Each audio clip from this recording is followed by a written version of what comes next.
নমস্কার, আশা করি আপনারা অনেক ভালো আছেন, সুস্থ আছেন। সোজা ঘরোয়া রান্না উইথ তপতি চ্যানেলে আপনাদের অনেক স্বাগত।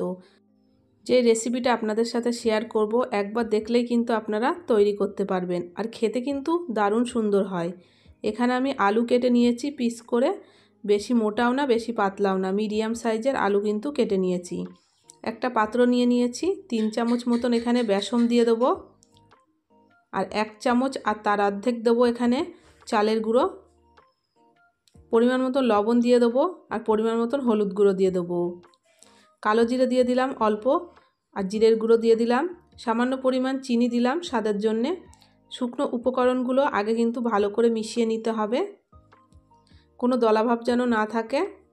অল্প অল্প জল দিয়ে এখানে একটা গাঢ় ব্যাটার তৈরি করে নিতে হবে।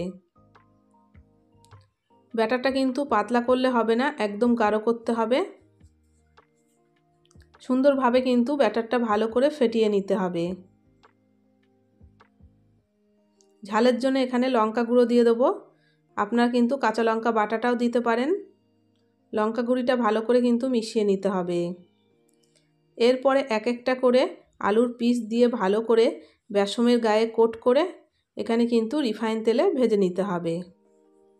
আপনারা চাইলে কিন্তু আলুটাকে আগের থেকে একটু সেদ্ধ করে নিয়েও তৈরি করতে পারেন, কিন্তু কাঁচা আলু দিয়ে করলে আরও খেতে সুন্দর লাগে। এক এক করে কিন্তু তেলটা গরম করে আমি দিয়ে দিয়েছি এখানে।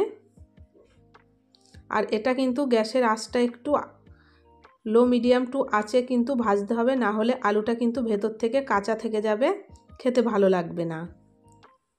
এক পিঠ হয়ে গেছে, আর এক পিঠ উল্টে দিয়েছি। আর যেগুলো একটু জোড়া লেগে গেছে আমি একটু ছাড়িয়ে নিলাম। উল্টে পাল্টে একটু লাল করে কিন্তু এখানে ভেজে নিতে হবে। চালের গুঁড়োতে দেওয়ার ফলে কিন্তু এখানে আলুটা দারুণ সুন্দর উপর থেকে মুচমুচে হয়েছিল, আর ভেতরটা কিন্তু একদম নরম হয়েছিল। দেখুন লাল করে ভেজে কিন্তু আমি তুলে নিলাম। বাদবাকিগুলো কিন্তু আমি একইভাবে তেলে ভেজে নেব।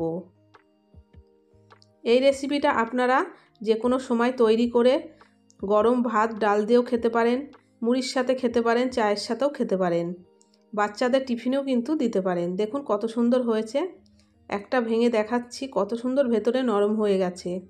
তাহলে ভালো থাকবেন, সুস্থ থাকবেন, দেখা হবে নেক্সট রেসিপিতে। আর একবার হলেও বাড়িতে তৈরি করে আপনারা দেখতে পারেন, খেতে কিন্তু অসাধারণ লাগে।